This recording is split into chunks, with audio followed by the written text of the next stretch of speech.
think we are live. Yes, so we'll get into the introduction here in a moment, and of course this is the Zero Prep live stream too. So hope. Hey, fuck it worked. Oh wait, I shouldn't cuss. You guys are allowed to cuss, so it's fine. Anyways, we are live for the first time on Orcus Dorcas's RPG Shenanigans, and this will be the first live stream that I've done of an interview at the same time. So, welcome everyone. This is yet another completely unprofessional interview, the only RPG interview show that pretty much like what we're going to be talking about is Zero Prep.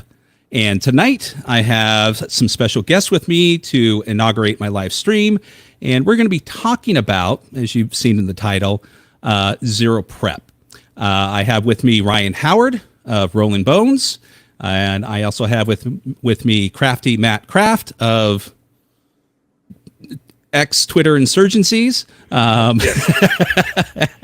And they're going to talk with me and educate you, the viewers and the listeners tonight, who are the viewers tonight and the viewers who'll be watching after, about Zero Prep. Now, the reason why we're having this discussion is this particular subject came up a week or so ago on Twitter. I'm just going to call it Twitter because I'm old and have a gray beard. I don't like change. It scares me.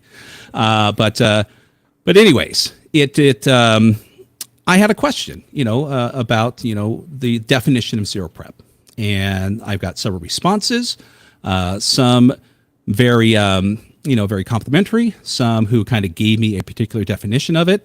Some were typical of social media, and others pulled me aside to give me a more, a more in-depth description of what it is.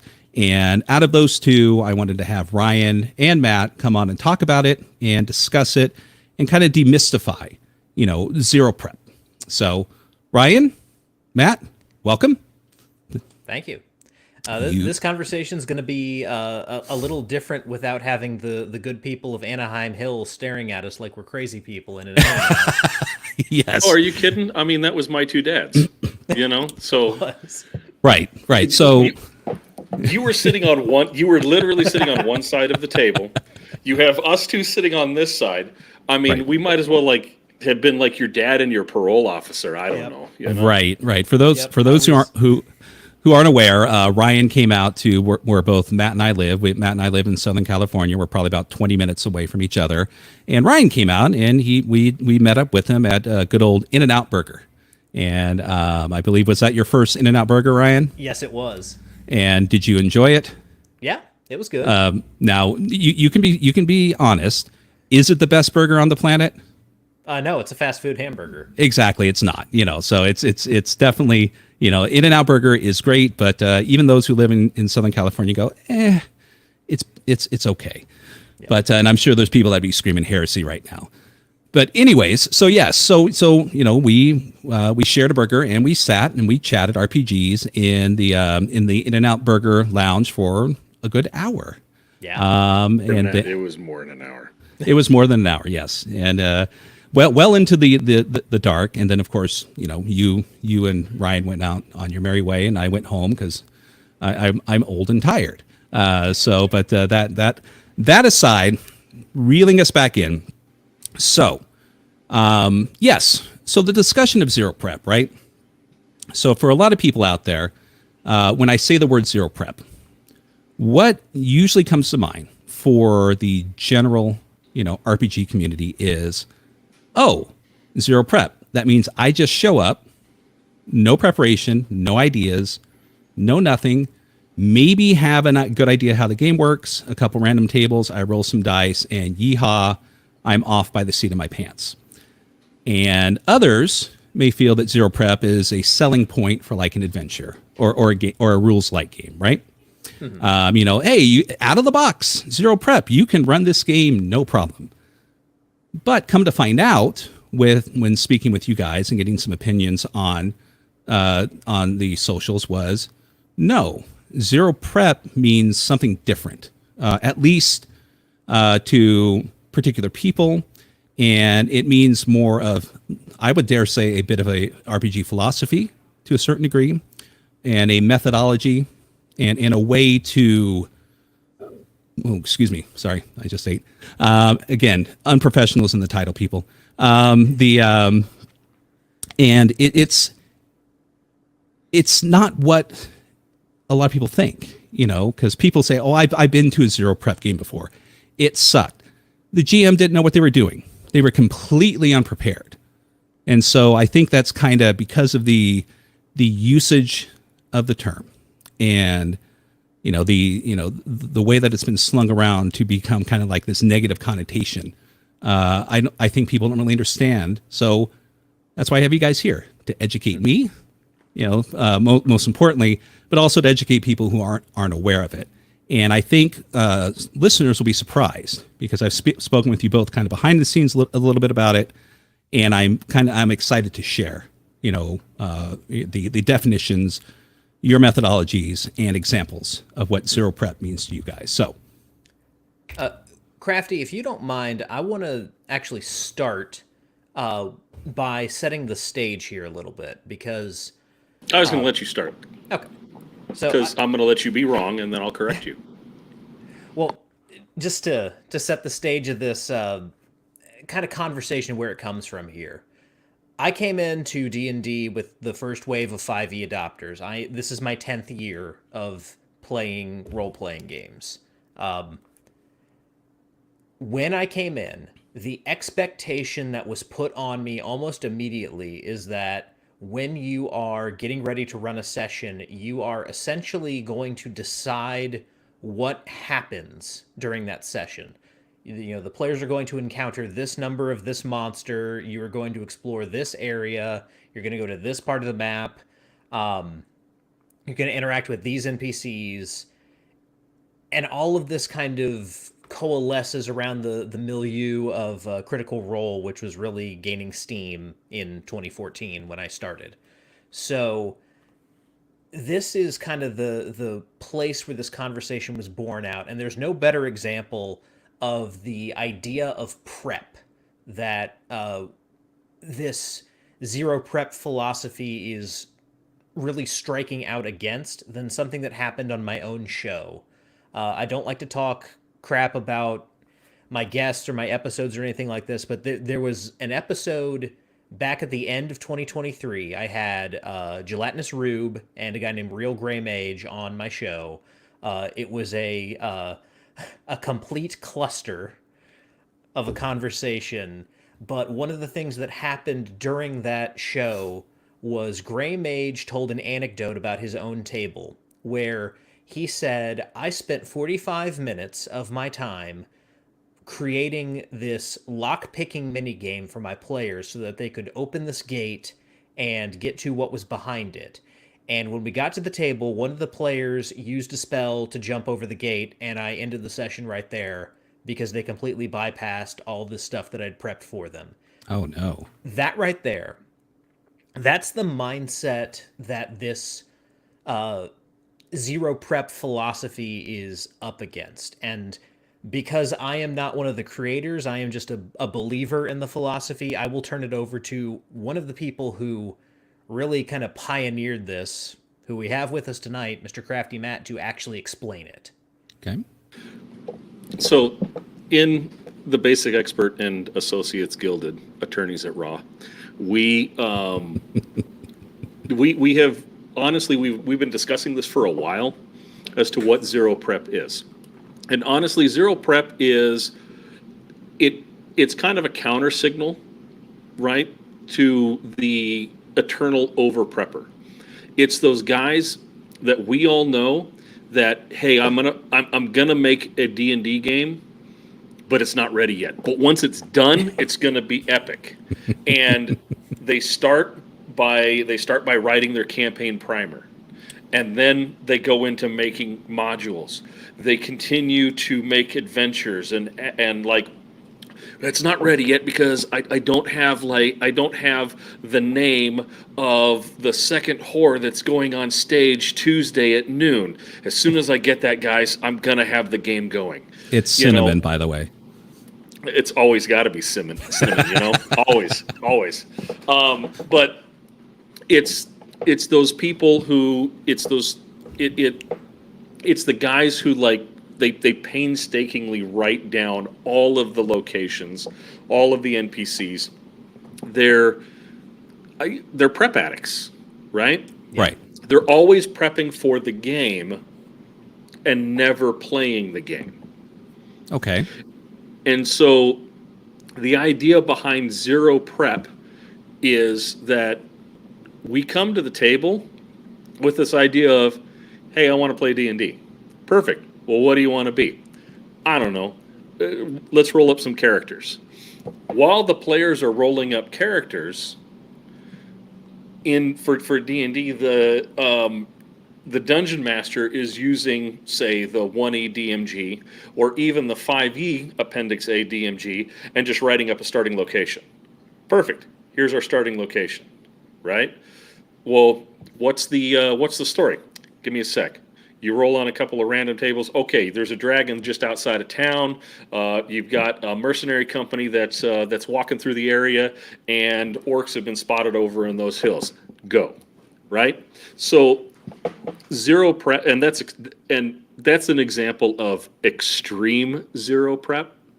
But Okay. zero prep basically starts off with the idea that I'm gonna sit down and I'm gonna play a game.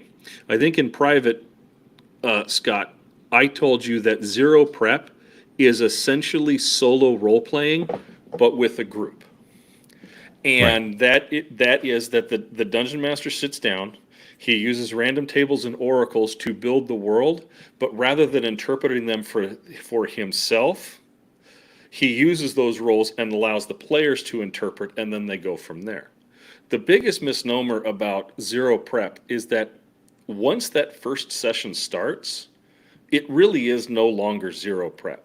Because as the players start to act in the world, and as they start to project their agency on the things around them, then prep naturally happens.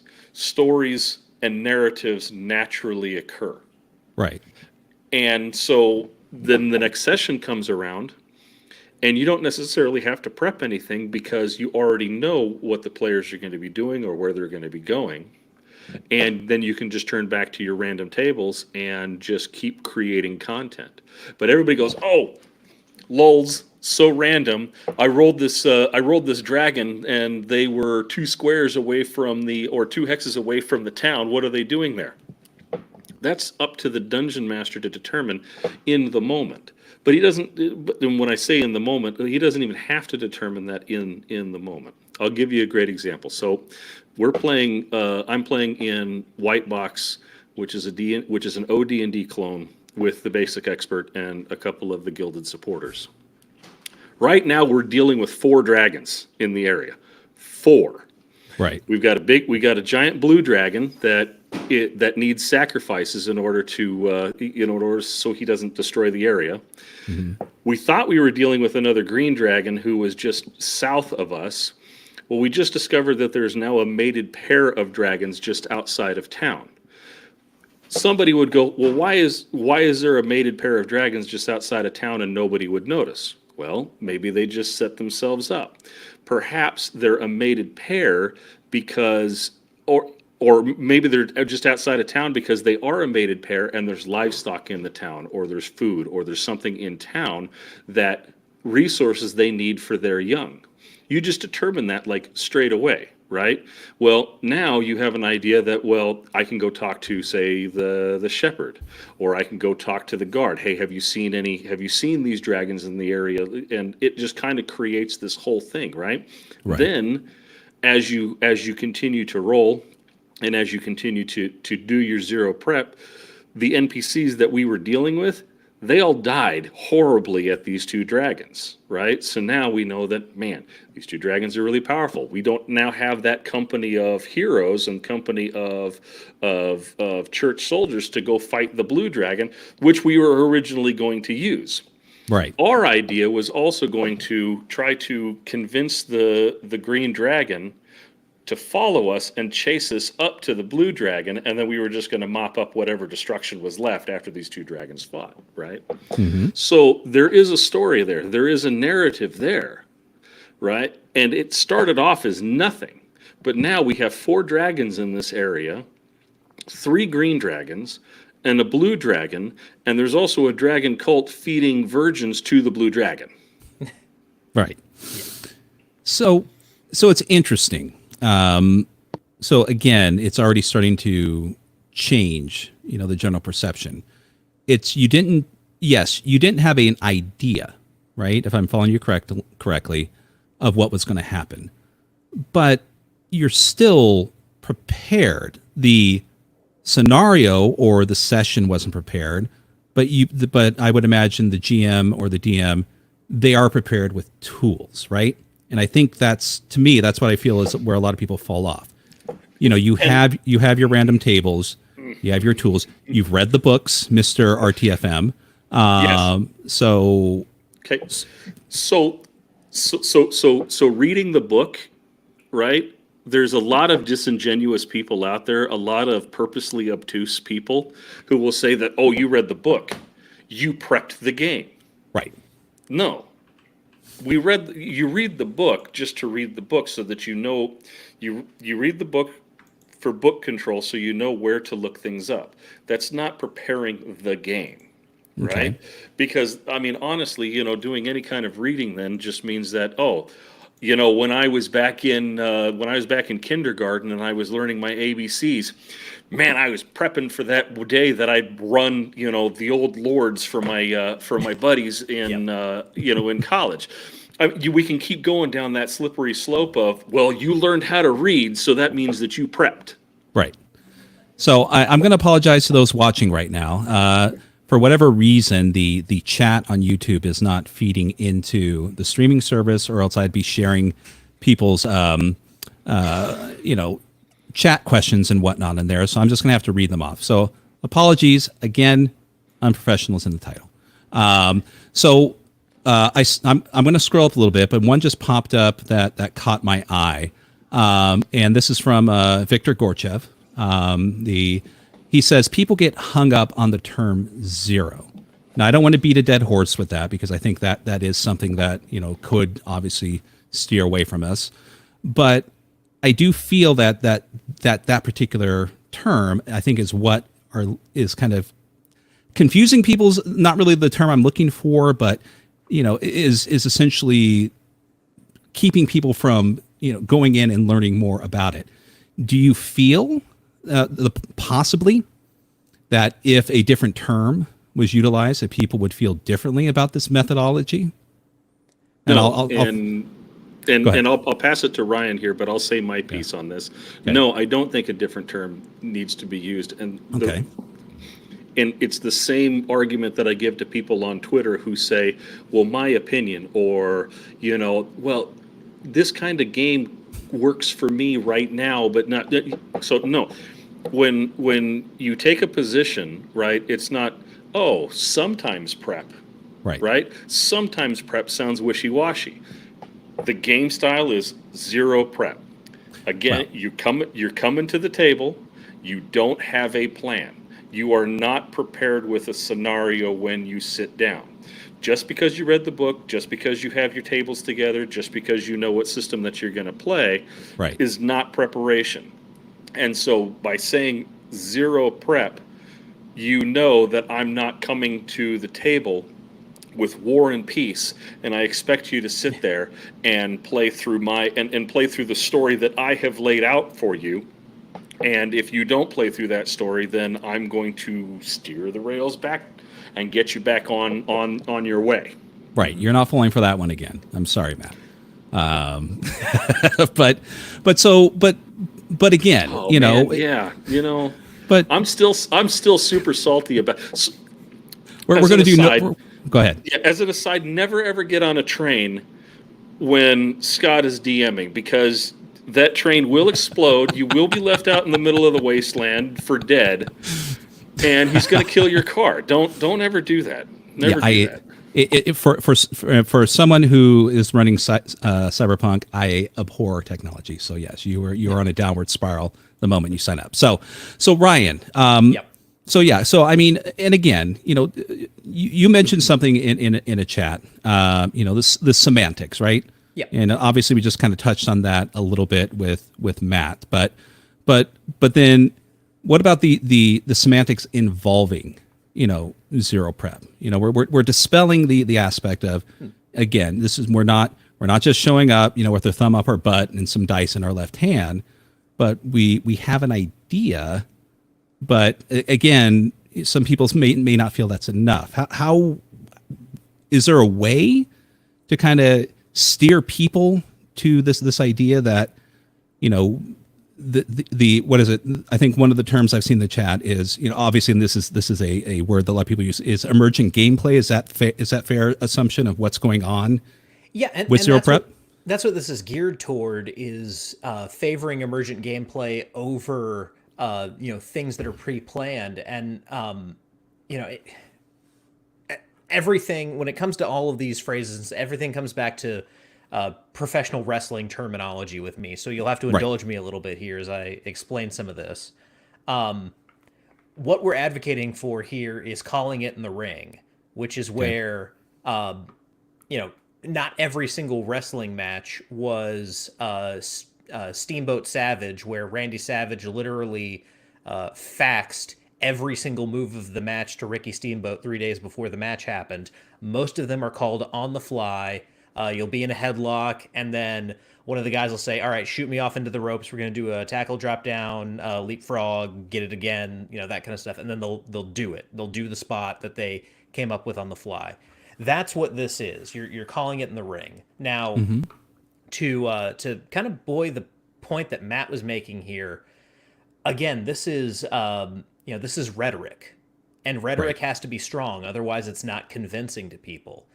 We have to be able to sell this idea to people, and people who are caught up in this mindset of, I have to have something prepared. I have to be able to, show my work here, every session. Everyone's got to know that I have something prepared for them or they're not going to have a good time. No, we need to blast that away. And so, is zero a stronger word than what's actually going on? Maybe, but it's also a slogan. It's designed to break that barrier down. So that's why we lean so strongly on a term like zero, and why, there's really no need to back down from it, because that's how you get a reaction. That's how you get people to go, wait, zero? What do you mean zero? And then they start freaking out, and then you can explain it to them, and then they can start to get it.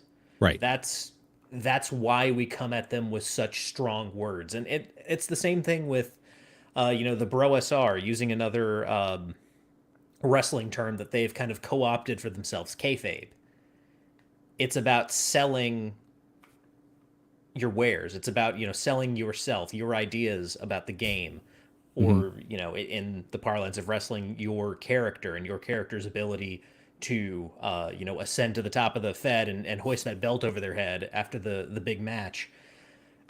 You have to present yourself as strong. Otherwise, who's going to get behind you? Who's going to want to listen to the guy who constantly qualifies everything they say as, now this is just my opinion, or now I'm just saying? You're leaving yourself open for nuance, sure, but you're already undermining your own position. Why don't you believe so strongly in this thing that you're purporting as so good? So that's where a lot of this comes from, is you have to present your views from a position of strength. Otherwise, who cares? Opinions are like assholes. Everyone's got one. Right. So that's definitely a position to take to promote this methodology. Okay. So you get a convert, right? This sounds great. How do I do it? I don't know how. Is there a process for someone to, learn for this? Are there steps? Or is it even, more esoteric? Well, in regards to that, the first and most obvious step is the game that you're running. Read the player's handbook cover to cover, and if you are doing this as a dungeon master, read the dungeon master's guide cover to cover. Right. Now, that, technically speaking, that should be obvious for even running anything. But yeah, I agree. Yes, sir, Mr. Matt. I'm going to add, if you want to be a good player, then not only are you going to read the player's handbook, Okay. but you're also going to read the Dungeon Master's Guide as well, Okay. or the Game Master's Guide, or whatever, right? Right. Because a good player will step in and help his game master or dungeon master when need be, right? Agreed. So I'm going to use so Scooter for Mike is he's playing a 1E game with a conventional group, but he has patron players, right? We as patron players are adding to the lore of his game, and he doesn't have to prep for it. He handed us a map and said, "Hey, you're gonna me personally. I'm the Elves of the Citadel. You tell me what's going on." And I shoot to him what's happening. I'm, as a patron, am adding to his lore so that he doesn't have to prep that. And then I've got and right now I'm dealing with trade relations with dwarves and I hate it.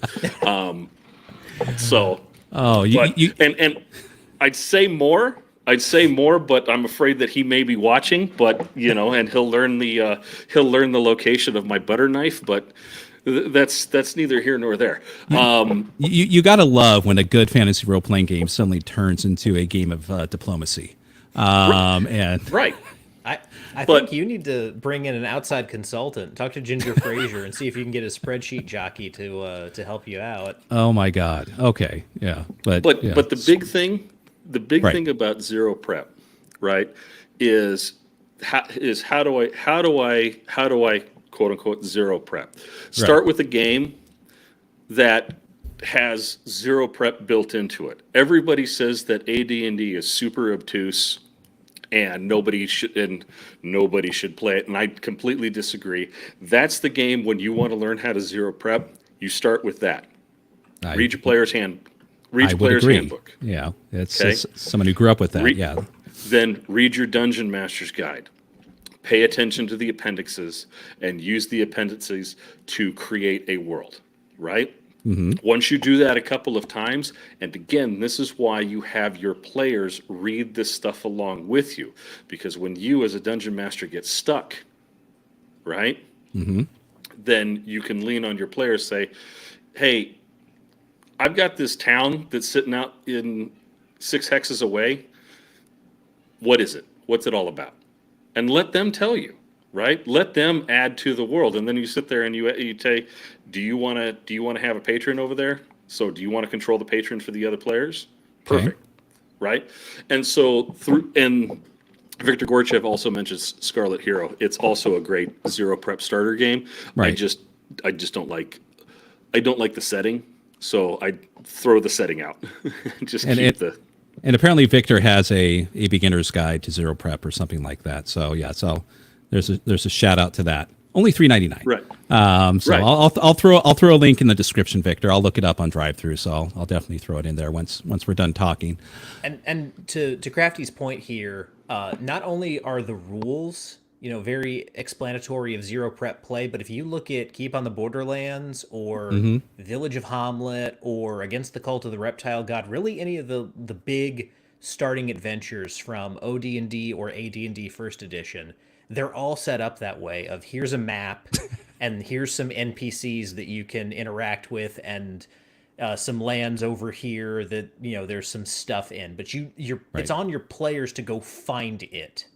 They've got to go in there and actually, hear the rumors, or they could just wander over to the Caves of Chaos in the Borderlands and see what's going on there if they really so desire to do that way. But a lot of these adventures are set up to teach players how to play in a zero prep environment where here's a small map of an area, here's a town where you can get supplies and, hear rumors, and then, exploration space over here, 6 hexes of completely unexplored territory or something like that you can go mess around in. This is all baked into some of these early adventures, and I think a lot of people just forget that. So a question I have is, in zero prep, obviously this works within a sandbox type campaign setting best. Am I mistaken with that, or as far as the that emergent gameplay through style? You're not running a published adventure, so to speak, right? So go ahead. I'll be right back. I'm going to let Howard talk. I'll Right. be right back. No problem. So, for the most part, you're right, but there Okay. are people who are working to fix that. I myself, all my Night Haven games are run zero prep. Right. I do feel kind of weird saying that because I'm writing Night Haven, but that's because it's a product that I'm going to release. So like, there's information Right. I can't just I can't sell people a blank book. Right. So Go figure it out for yourself. I feel kind of like a hypocrite sometimes talking about this, but what I do with my players in my Night Haven games is, here's the city, you're in this district, go get involved in something. Right. And then also, Black Lodge Games, Shucked Oyster, that is very much in this vein of zero prep, where they basically have given you one event that's happening. The Shucked Oyster is a brothel and it has caught fire. Okay. And everything else is just who you interact with and what you deal with. So you're right that a lot of adventure modules are essentially, fun houses or, dark rides from amusement parks. Just that's the way they've been written. But there are people out there, including myself, including Black Lodge Games, who are trying to take a different approach to the module that is more compatible with this zero prep gameplay style. Okay. So you can tell us what that is, Matt. Oh, you're muted, buddy. Yeah, one sec here, because Yeah. Now that's Conan 2D20 you have there. yes, Okay. there. Okay. Now it's the correct way, right? So this is Conan 2D20, right? So Right. this is a random generator table for adventure titles. Okay. Which also includes a random adventure generator. So you can generate, and in that random adventure generator is the title, the starting location, the NPCs, who the big bad guy is, how the big bad guy is related.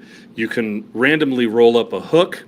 And I have I spent a little time last year, if anybody wanted to go back through my X feed, where I would just in the morning do a couple of dice rolls, and boom, I have this skeleton of an adventure or an idea, which I could then just take to the table. Is that prep? Sure. Again, it comes down to sometimes prep, right? Zero prep is sometimes prep. But I didn't sit there and go, all right, I'm going to sit down and I'm going to write out the Age of Hyboria before I start gaming, right? It's just, hey, 15 minutes before the game, all right, cool. I'm going to be fighting Thothamon, or I'm going to have the characters fight against Thothamon in the pits of Stygia, and they may end up on a pirate ship to Kush. Okay. Yeah. And that works out. I mean, that sounds like a fantastic evening, or 2 sessions, 3 sessions, whatever the case may be. But you kind of sparked a question that I have that maybe both of you could help out with. So zero prep, right? The emerging gameplay style. My question I would have, since a lot of the focus is on fantasy role playing game, is dungeons. Okay, so are you then coming to the table with a general idea? Are you drawing out the map of the dungeon, or are you doing a plot point system and just kind of creating it as you go along? Does that fall into that kind of category, or is that a separate from what you're talking about? Because I think there's 2 different styles going on here. My opinion is, there's a difference between overland, scenarios that you have with your players and underground dungeon delving. So, and dungeon delving to me usually means traditionally is you have your dungeon already planned out. So how does zero prep work into that situation? In the basic experts game, the white box game that we're playing with, we are experimenting with that right now. we're using his Appendix A dungeon, Right. which starts off this, and then you have various tables, right? So every time that we're moving through the dungeon, he's rolling randomly and just expanding the dungeon outwards. And again, it's through his random tables that he's trying to figure out why creatures are there or why something is there, right? So so far it's worked out, Okay. right? We haven't found a place where it's broken down yet, other than the fact that sometimes like we have a vampire next to kobolds with ogres outside the dungeon, right? So we figured that the vampire took up residency there first. We chased him off, so kobolds moved in, and then the ogres are trying to raid the kobold den for food. Mm-hmm. That is the scenario that we came up with, and then John, the basic expert, went, that's the scenario. That's how it is, right? So again, in Zero Prep, there's a lot of the dungeon master discovering the world with the players. And Okay. it's important that the dungeon master is playing the game with the players. Sure. Again, it comes down to that. It is social, or it is solo role playing in a social situation. Fair. Okay. And doing that in a dungeon, the way that I imagine so many of these dungeons, just from the perspective of the player characters, is Okay. you are literally climbing into a hole in the ground. You don't know what's down there. So everything that you see, like you're discovering for the first time. Maybe there's like an old map or something, but usually you have no idea what's in the dungeon. You're having to draw the map out yourself. Right. So if you are rolling on these tables, it's as if you are, like Crafty said, discovering things for the first time. And so put yourself in the shoes of your character. If you are in a cave, you turn the corner and you can see just 15 feet down that corridor a kobold camp. Are you really going to wonder, hey, why are they here? Or are you going to be like, guys, kobolds? Right. Are you really going to be thinking about, hey, where are those guys pooping? No, like they're kobolds. They're in front of you. How are we going to deal with this? Right. Okay. So sometimes prep when it comes to Zero Prep. Someone that I know who essentially I would probably qualify as a Zero Prepper. Maybe after talking with you guys, right, or having the discussion with you online, it's like, okay, this sounds similar to someone that I know who runs the game for me. And now, granted, a lot of it is emergent, right? He shows up to a session, generally speaking, no idea what's going to happen. We just move somewhere on said map, and things happen. But what he does is if in case there's a random encounter roll that succeeds, he doesn't really roll on the random table during the game. He rolled on the random table beforehand, and from there he kind of fleshes it out slightly. And so again, is that something that qualifies as Zero Prep? Is that sometimes prep? Is that something different? Because it seems to me that would be kind of the same thing. But or would Zero Preppers yell at him, going, "Oh no, you're prepping too much. You shouldn't be prepping that much. It should emerge as a roll at the table." In regards, generally speaking, in regards to random encounters, I should say. Prepping a random encounter table, right? Mm-hmm. I mean, sure, that is considered prep, right? Sure, yeah. But it is not the same type of prep that we're fighting against. Right. Right? So Jeffro Johnson in chat, hashtag thank you, Jeffro. You can get weeks out of play from a single one-page dungeon if you're using one-to-one time and restocking it over time. You don't need to prep much if you're actually playing a real game. Okay. Not getting into one-to-one time, that's a completely different discussion. Absolutely. We're talking about no prep Yeah. right now. But let's talk about restocking the dungeon, right? Could Sure. restocking the dungeon be considered prep? Yes, it can. It can be considered prep. However, right, what is better? Sometimes prep where you're restocking the dungeon, okay? Or, well, we can't play because I haven't figured out the reason that the creatures are restocked in the dungeon, and I have to tie it back to that cleric that you met in the town so many years ago and all of that kind of stuff, right? Scott came up with the greatest reason for restocking the dungeon, because the monsters heard that your mom is back in the fire room. Exactly. Yeah. Okay? Yeah.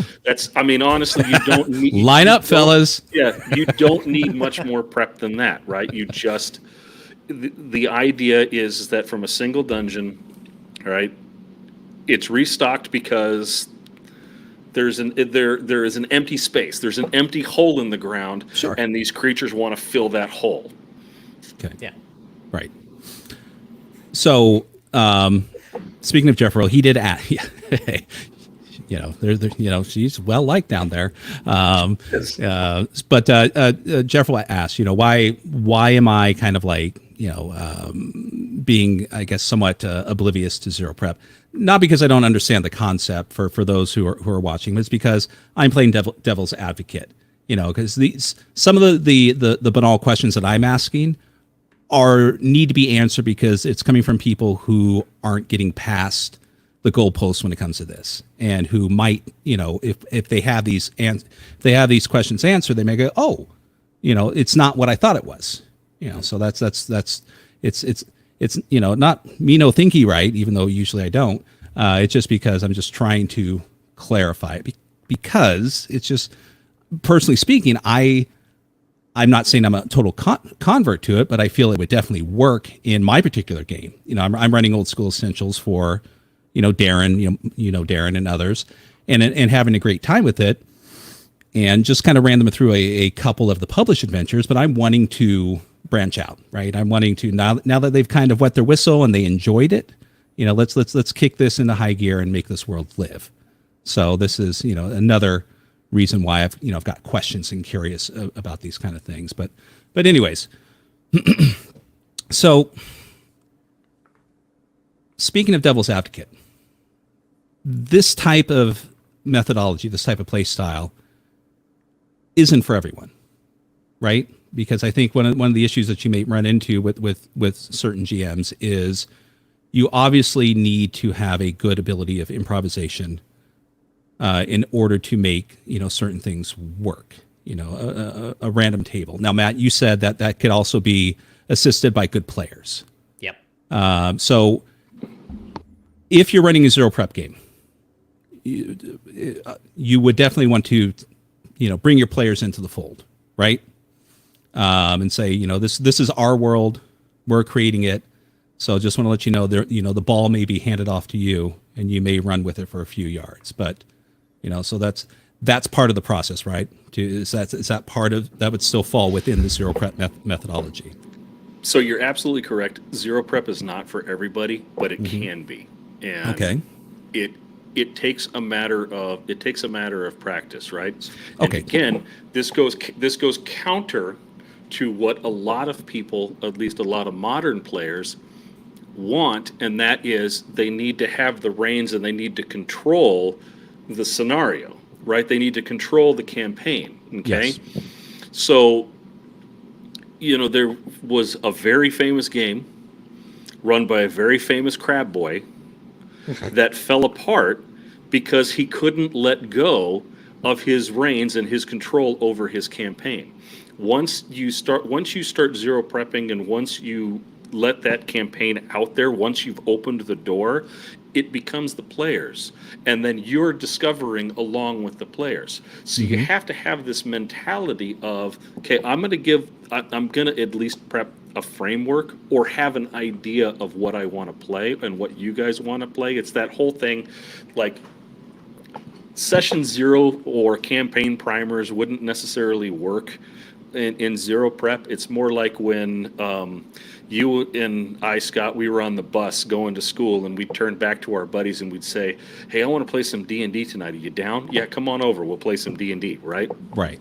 So that, and then all of a sudden, right, you just like, you're going over everything and you're rolling this up and you're like, whoa, and then you're high-fiving and all that because the lack of preparation, and I'm going to get a little philosophical here, the lack of preparation on the DM's part means that the DM does not get disappointed when the players do not follow his plan or do not follow his story, because there is no plan. There is no story but the story that the players are making at the time, right?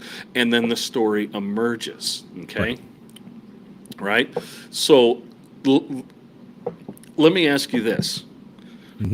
Would it be entirely silly, right, if you were playing a D&D game and then all of a sudden you come across an entire kingdom of Muppets?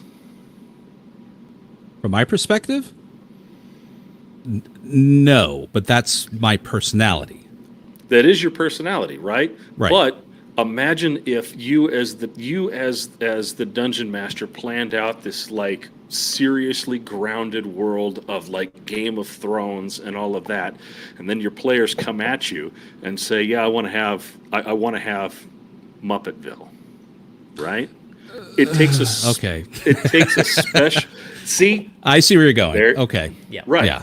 Okay. It takes a very special kind of dungeon master or group of players to be able to let that go. Right. Right? To be able to go, this is where the game is going. Sure. Right? This is the story that we are deciding to tell. Okay? Okay. It's almost like it's like reading a serialized like Pulp Fiction, right? So I just got done with Cimmerian September. Every time that you read a new Conan story, he was off somewhere doing something completely different that was unrelated to each other, but it all just worked, and we as the reader never questioned it. No, because the world was alive. So another thing that popped up in the chat was zero prep is not something that works for every game. So the question I would have for the both of you is it? Do you think it means a specific system, or genre, or both? I'll go ahead and have Ryan lead into that. Yeah. So the way that I think about this, the role-playing game world has internalized a lot of heresies. Let's call a spade here. Okay. One of them is this idea that the DM has to be the story crafter or the world builder, and they're going to be setting up these kind of epic story-based excursions that players are going to be going on. And so a lot of times with games that come out in modern context, they don't include tools that allow you to generate these kinds of adventures where there's low prep. They don't show you how to make random encounter tables, or they don't include random encounter tables. They don't include dungeon generation tools. They don't include wilderness exploration stuff. Sure. You see this in the old school. You see this in more like Powered by the Apocalypse type games. Right.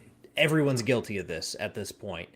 And so if you find yourself playing a game that has given you these tools, or you are able to then make these tools yourself using your knowledge of the game, then yeah, you are going to be able to play this way. But if you find it's just completely incompatible with the game you're playing, you might be playing a crappy game. Okay. So effectively, right? Zero prep should, with the proper tools, as you said, should work with obviously D&D, Old School Essentials, Call of Cthulhu, pretty much anything out there that realistically, right? Dependent upon the tools. So zero prep is dependent on the game providing you with the tools to have zero prep. If the tools aren't there, you're going to be creating your own, so to speak, or you're just not going to be able to do it, and therefore you're beholden to these pre-created concepts that they're selling you on to play their game, but that's not the style you're looking for. So, all right, Matt. Now, Crafty, tell me how I'm wrong. No. So, and I think I'm going to lose some internet here. I don't know why. We can hear you fine though. Okay. Does zero prep work with every single game? No, it doesn't. But it depends on the style of game that you're looking for. I really enjoy playing like Pendragon, and I enjoy playing Call of Cthulhu. Okay. Right. Pendragon is almost entirely dependent on railroading the players into action to follow the Great Pendragon campaign. Absolutely. Right. So that's but that's the type of game that it wants to be. Right. You bought tickets for the ride. Yeah. Correct. So I mean, exactly. So Call of Cthulhu, can you zero prep Call of Cthulhu? Yeah, I think you can. I mean, I do, right? Because if Call of Cthulhu has if it has tools like Conan to where you can come up with an adventure, come up with NPCs, and come up with some creature that you're going to fight at the end, right? Then as you sit down, you start off in, the dame walks through the door and, it's raining outside and you're all sitting around your typewriters, and the dame sits there and says, "My husband went missing." Well, okay, that's the start of the adventure, right? So now you and the players start building, well, why is the husband missing? What happened? All that kind of stuff. And then, who knows? It might end up being some star vampire out in the middle of nowhere, but when you get there, it's actually Count Chocula. I don't know. It's just, that's the kind of and Count Chocula in a Call of Cthulhu game would be epic. I've already written it down. So my idea. Go on. It's when and to Ryan's point, it's when you're playing a game, right? And you're trying to play it in a certain way, and then it breaks down. That's what we call a degenerate game, right? If the game has the tools to make a zero prep, but then it falls apart, it's a degenerate game, and you should look for another game to play. Okay. So if the game doesn't have zero prep tools, you can find them. For example, the GM toolkit, right?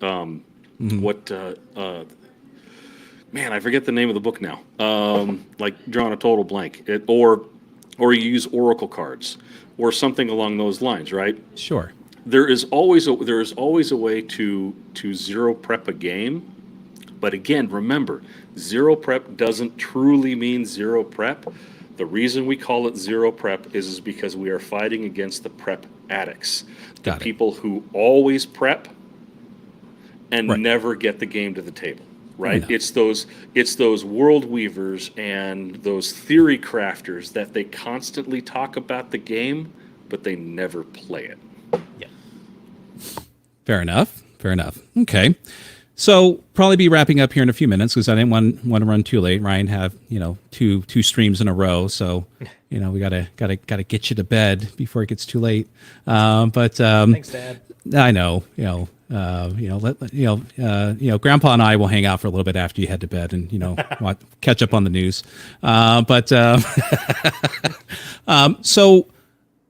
So I've got an interesting premise for the both of you. So we're taking a little break. My Old School Essentials game, we're taking a little break, and I'm running a couple horror games for him for fun, right? Over October, Call of Cthulhu, The Dare, and maybe something else. What I'm going to do is I'm going to, I may ask you some more questions, but it's just kind of clamp down on the idea of zero prep. My next Old School Essential sessions, I'm going to roll in using your methodology, and then I'll report back. How did it go? And what the difference was between me showing up and say, hey, I've got this, granted, mind you, it's a very well crafted and well written scenario, and compare it between how this went and then how it went with zero prep. And it may be a session or two, because I know sometimes, again, as we all know, as we're playing, things emerge over time. So it may not just be the first session. It could be 2 or 3 or whatever. But at a certain point, I will come back and report how it went and how I felt between the two, because I'm very curious to see how this will play out. Because again, my indoctrination of Zero Prep is not your methodology.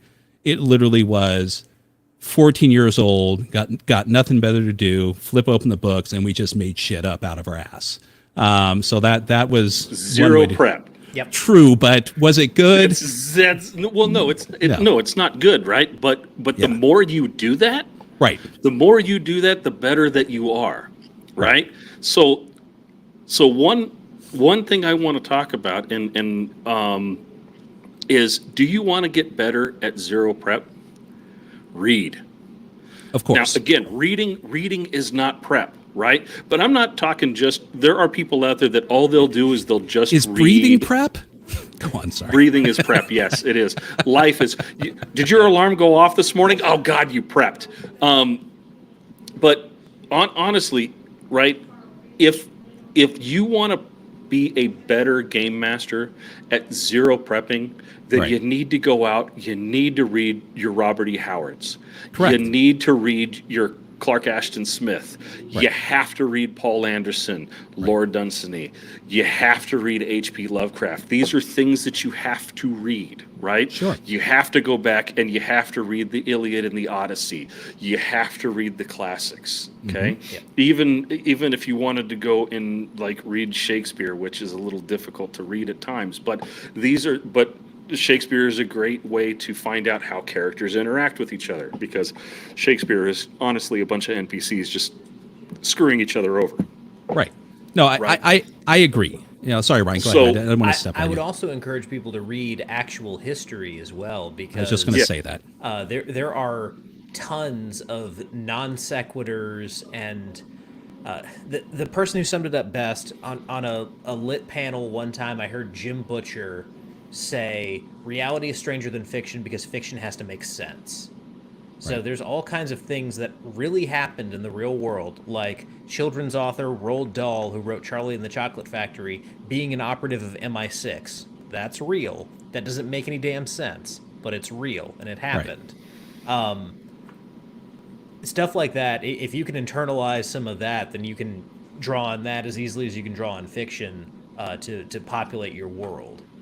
Oh yeah. No, I would say, if you're going to run a game based on Dune or Dune itself, sure, read Dune, but also read something on political theory. Things such as that, because that's what that game is about. It's not necessarily about, at least the game within itself. If you want to, Dolmenwood comes out, sure, read Dolmenwood, but go out and get yourself a good folklore book from the UK. And just immerse yourself in that thing. The old magazines that Matt and I had when we were a kid, that there was monsters, ghosts, and UFOs that we would get at the library. The best stuff, the best art, the Enchanted World series that I have on my shelf over there. So many things that Science fiction magazine. That if you've read all of that, and then like you said, you have those couple tools, then yeah, sure, you could just lay out the game, just not just with the tools, but with your knowledge that you have of these different genres. So yeah, read, people. Read. And then yeah, it's not considered prep. Okay, even though some people will say it's prep, right? Keep a notebook with you, right? Okay. Always keep a notebook with you, and if not a notebook, at least you have your phone, right? But like Hemingway always kept a notebook with him. As soon as an idea comes to you, write it down. It's not prep, but the act of writing it down kind of solidifies it in your mind. True.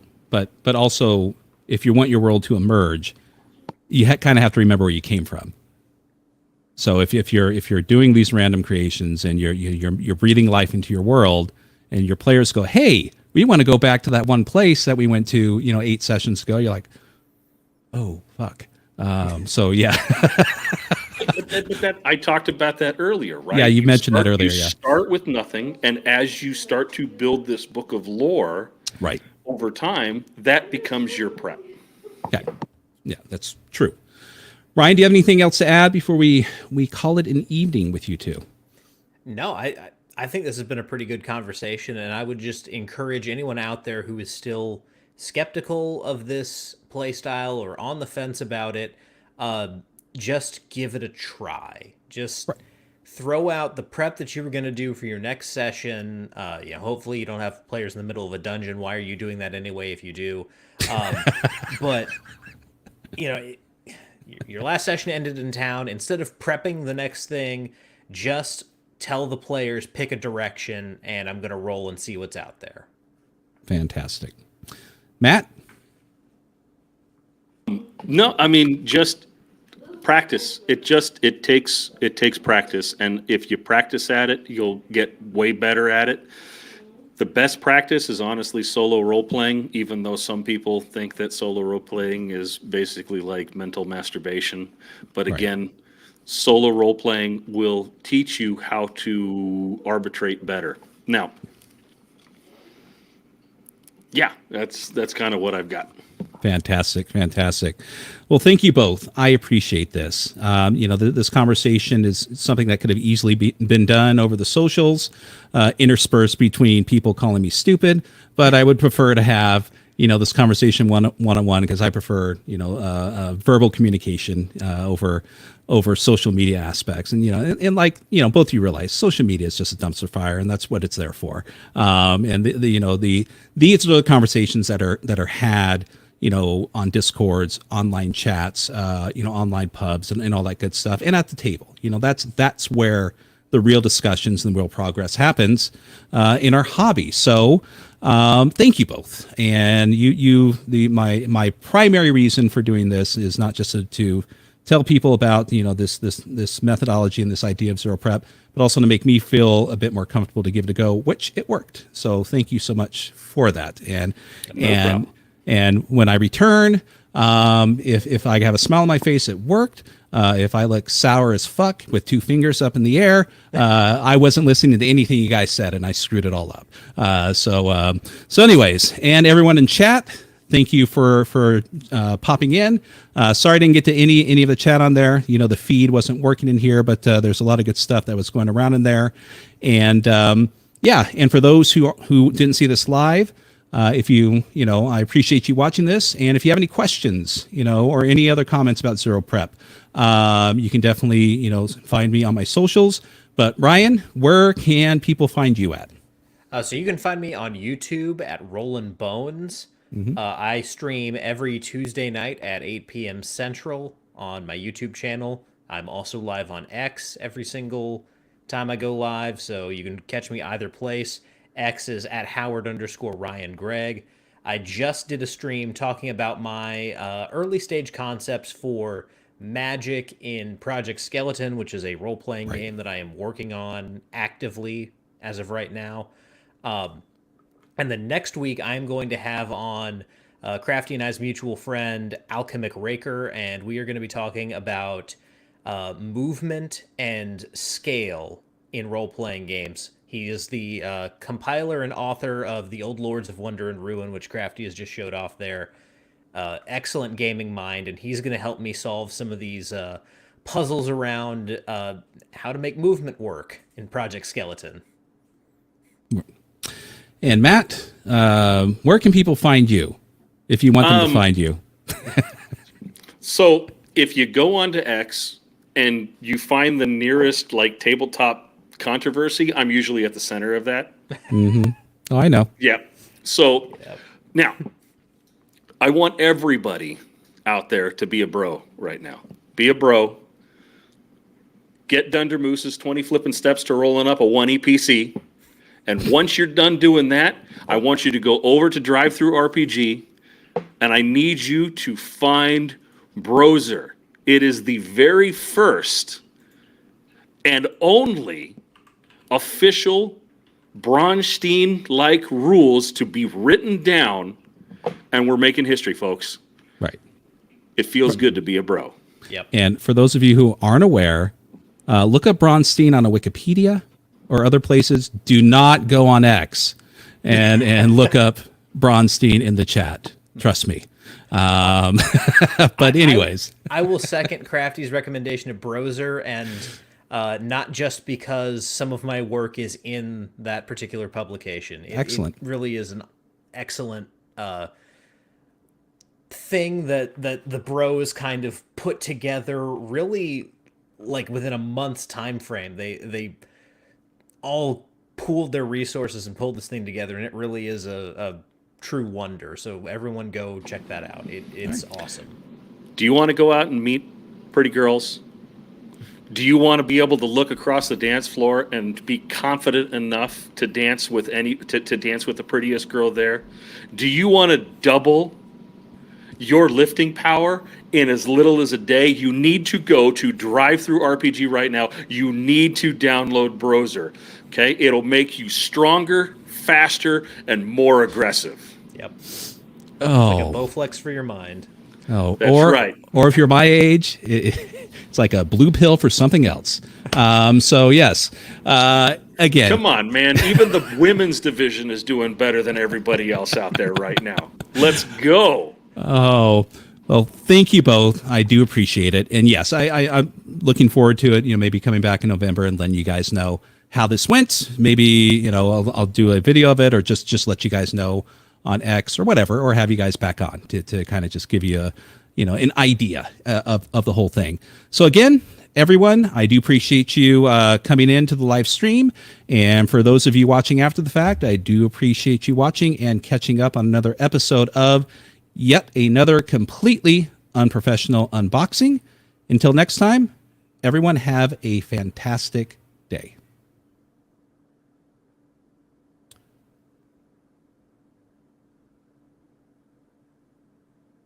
All right. There we go.